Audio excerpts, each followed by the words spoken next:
Brian. That's what I'm here to do. Make you laugh. Inspiration Nation, hello.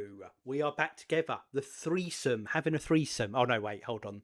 Jose fans, that's what a threesome is. This is 3 people on a podcast. Jose fans.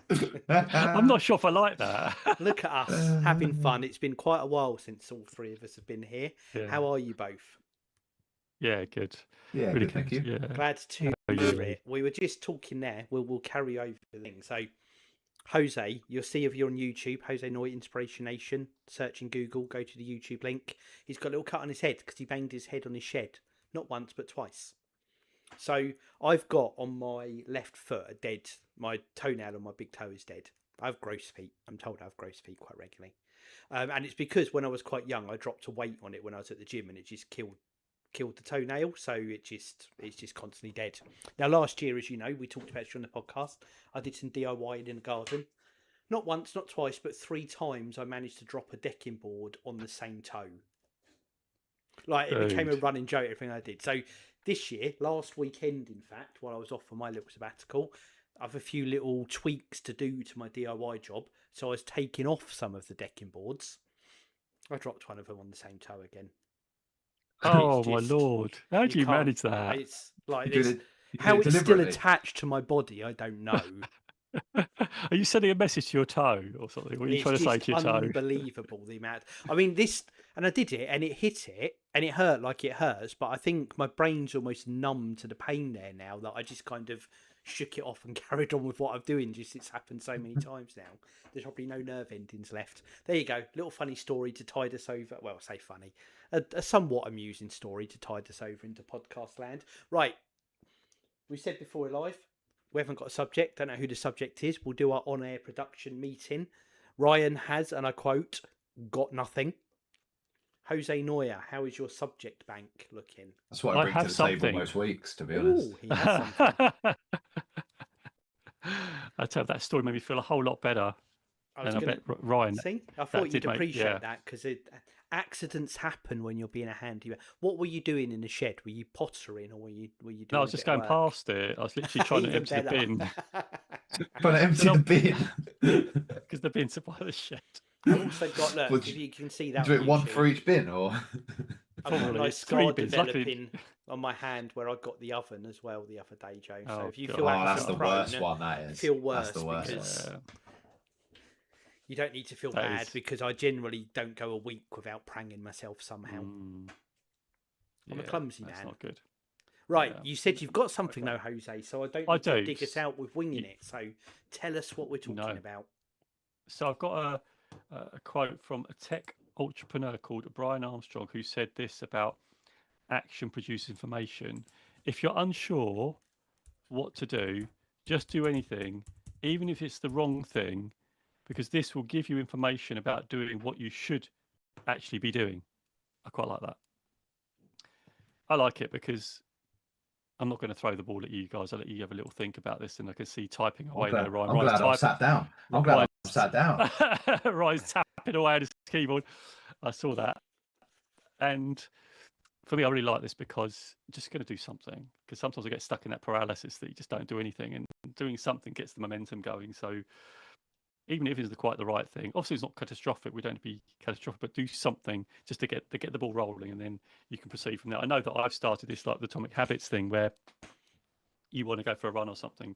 Well, in me, it's just do a bit of exercise. I like do my tennis or whatever. If I don't feel like going, as soon as I go there and a minute there, I don't want to come back. I'm going to play the whole evening. So it's just getting down there to the tennis court sometimes just to do it. So that's why I love this quote. Just do something.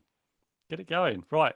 Now I'm going to throw the ball over to you while Ryan is viciously tapping away on his Brian computer. Armstrong, brackets businessman on Wikipedia, he's founded Coinbase. I did not know this beforehand. I am a regular Coinbase user, so I have an affinity to Mr. Armstrong, who started coding in his bedroom to create it, which I like even more. That's amazing.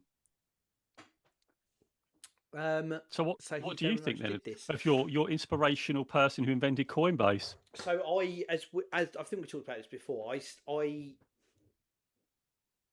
we've gone through all the bits about breaking stuff down into steps, working through things, the whole backlog your life thing, etc., etc., etc. So And you've talked before, Joe, how I took big concepts and how you break them down into small little chunks.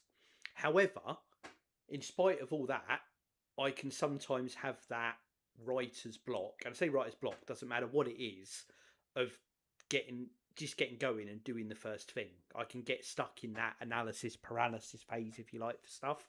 I do it when I'm doing stuff in the garden. If I'm doing something I don't know before, it's taking that first step of, like you said, just get going. Probably do it wrong, but then you know what you're doing and you build momentum and you get going. I had today, actually. So I blocked out my entire diary at work today, and I only had 3 meetings, which is almost no meetings in my world. One of which with my illustrious friend here, Mr. Ryan Boniface, on the screen. But I had the whole day because I had to prepare a business case for something, or help support a business case for something. And I knew it was going to be tough. I knew there's going to be a lot of numbers to wade through. I knew some of it might be contradictory, as in I've got some data and I've got some data and what's the right one, because they come from different sources. And I knew I had to boil it down to something that eventually not only made sense, but could be presented in a concise way that makes sense. And sometimes I've done those things and it can be really hard to get going. And I just hit the ground running today. Like, I told myself, no distractions, nothing. Open everything you've got and just start looking and just go. And I probably spent half the day going in circles on things. But that going in circles and looking at things and going down a rabbit hole, I must have bugged about 4 different people for phone calls to say, can I just soundboard this off of you to clear my head, get on going the numbers. But by the time I logged off today, half an hour or so ago, I'd done it. I'd created what I needed to create. But a lot of it was from doing the wrong thing to get through everything, to get to the right thing. So exactly that was said is how what I live my life today. And you almost have to, when you're doing that, it's easy to dwell on, oh, well, I just wasted 2 hours doing that and it never led me anywhere. But it does. It's all part of the picture, because unless you get through that thinking and you make the mistakes and you learn from the mistakes, you don't get to where you're going, exactly like said in the quote. So I love this. And I'd love to say I do it because I did it today, but it's a trap I can fall into, is being worried about doing the wrong thing before doing the right thing. And actually, sometimes you've just got to dive in, haven't you, and get it done. Yeah, so I like this. It speaks to me, and I do it a bit, but I need to get better at it without question. Yeah, I love that. Ryan, but you? Yeah. Similarly to Lee, I will procrastinate to start something if I don't have in my mind a specific picture of what that needs to look like. If I can't see the solution, I won't start the problem. And that often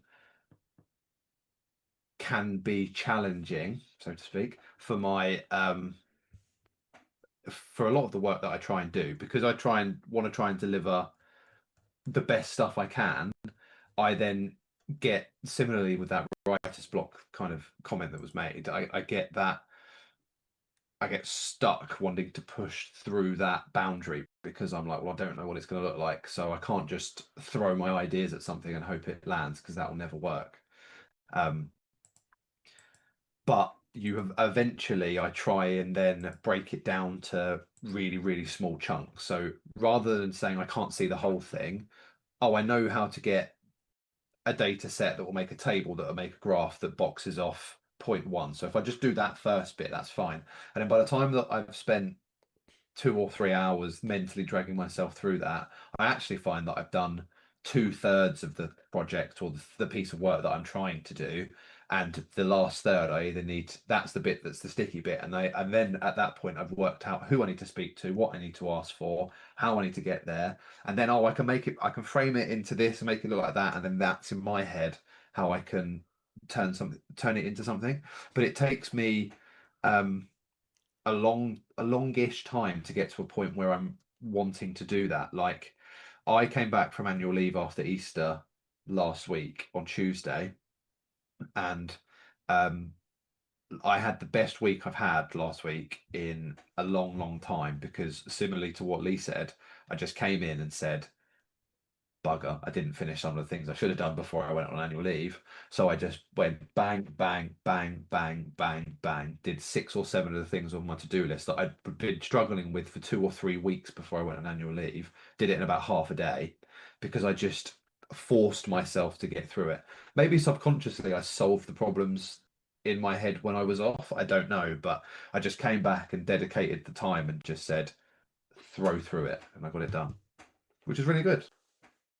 I enjoyed it. Yeah, brilliant. Yeah. It's weird how it peaks and troughs though, Mm. because there'll be other weeks where I could get nowhere near thinking about solving half the things that I solve, and then usually when I solved them, I realised that they weren't that big of a deal in the first place. Sorry, Yeah. you were saying? No, I just agree with you. It's just like I was just trying to think of an example I had, but it was just like for me, I hate spreadsheets, and I my leader went, "Oh, you got to sort of spreadsheet." And I don't want to sort a spreadsheet. I don't want to touch the spreadsheet. Okay, so I go it, and then I started doing it, and then I started understanding it because I started doing it. I didn't want to understand it, but I did, and I did get it sorted. I added some people, I had some numbers, and I don't like doing this. Like the form is just sort of copied them across. I come up with ideas to say, well, look, if it's similar to that, then I can just copy that across, and I figured it out. But as you said, it was just like just playing around with it, and I didn't get it right a lot. I had to fiddle around with it. And then my leader checked it, and he went, "That's actually right." He's like surprised. I said, "I'm surprised that I did it." So yeah, a lot of value in this because I think with you, when I look at things like spreadsheets, I just go, "Oh, let's go," but you just start, and then yeah, mistakes happen, but you tend to figure it out as you go, almost build the plane as you go with it, even if you don't like doing it. And I hate spreadsheets. I hate them with a passion. I want to get rid of them. If I had my way, I'd get rid of spreadsheets forever. I want AI to do it. Just let it build it, analyze me. But we're in a world of spreadsheets, which are the bane of my life. But yeah, but if you put your mind to it, you can actually work through it. And I think there's a lot of value in that. But yeah, that's my take on it. But yeah, anything from you guys on this one about building? I quite like a spreadsheet, I'll just say.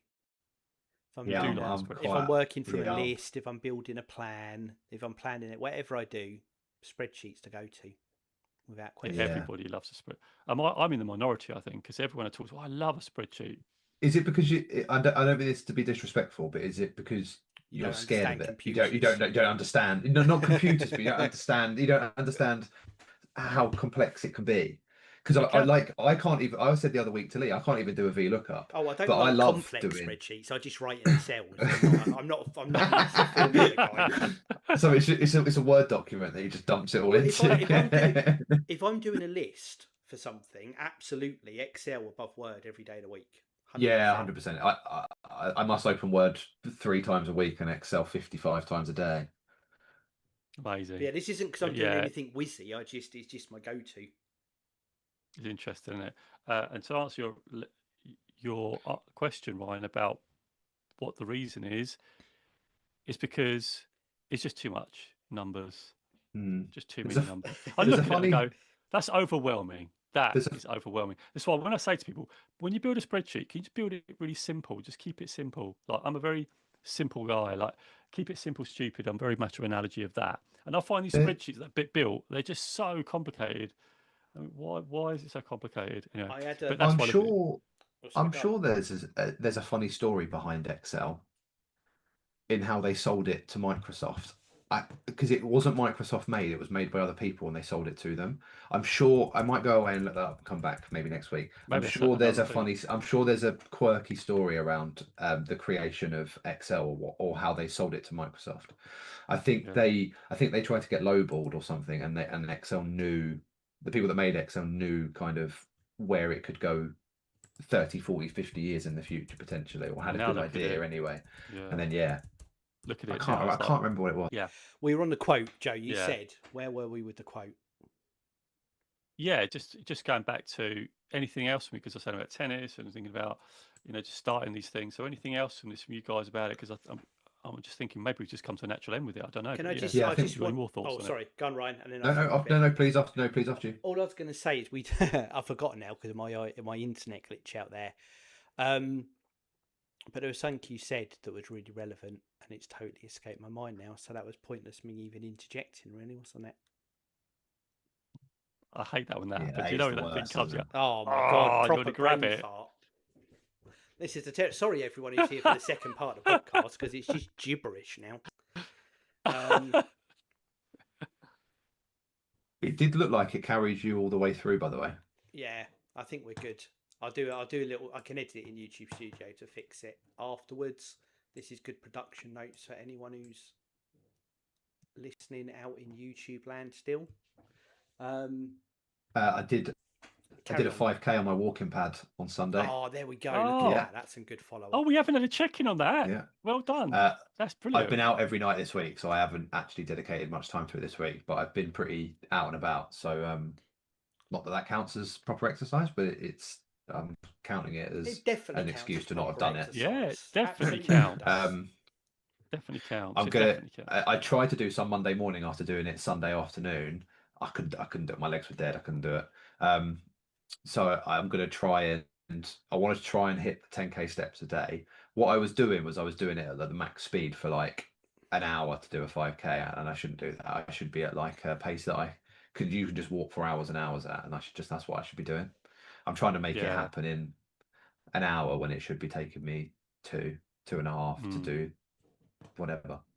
Take it slow, Ryan. I can't remember how many what the distance is for about 10k steps, but I did a 5k and I did 6,000, so it must be 9.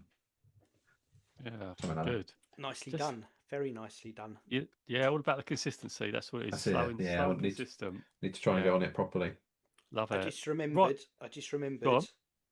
You mentioned the KISS thing earlier. Keep it simple, stupid. So I used that in work this week with someone, and because we going through a project plan for stuff, and someone mentioned it. It was on the call, and I said, "This is it. This is our mantra." It said and I looked it up because I never knew where it came from, other than that weird BBC Office show I watched a few years ago. There's a lot of fun flying wall thing, but it goes all the way back to the 1930s.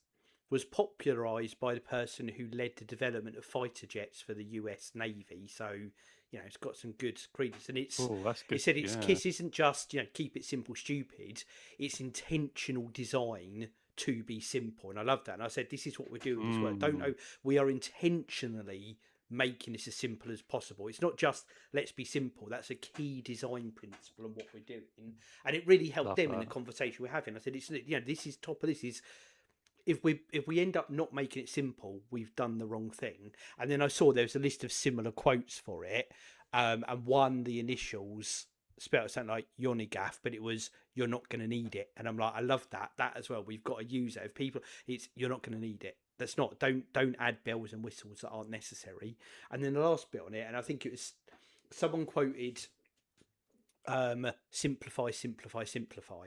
And then I think it was Steve Jobs took that. Like if you had it in text, and he just scored out the first 2 simplifies to just be one simplify. Nice. And I was like, I love that. That's potential going on the wall. Just because you mentioned KISS, I thought I'd just say I used it at work, and it came across really well with a person, and that has put a whole new lens on me. The whole actual intentional simplification. I'm like, that's how you do it. Make it simple, make it easy to do, and easy for people to use, and easy to deliver the results you want to deliver. I know sidebar on what we're saying, but I did that this week, and you mentioned it, so it popped in my head. That is like gold for me.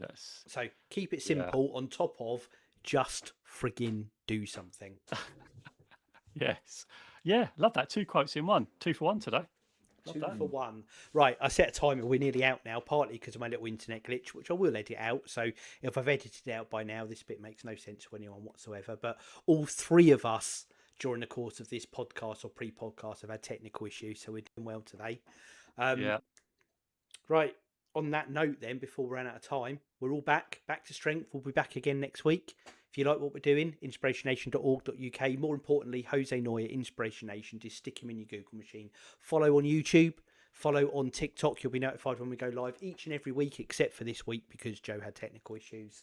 And I'll just count us down. 3, 2, 1. Inspiration Nation. Inspiration Nation. Catch you guys later.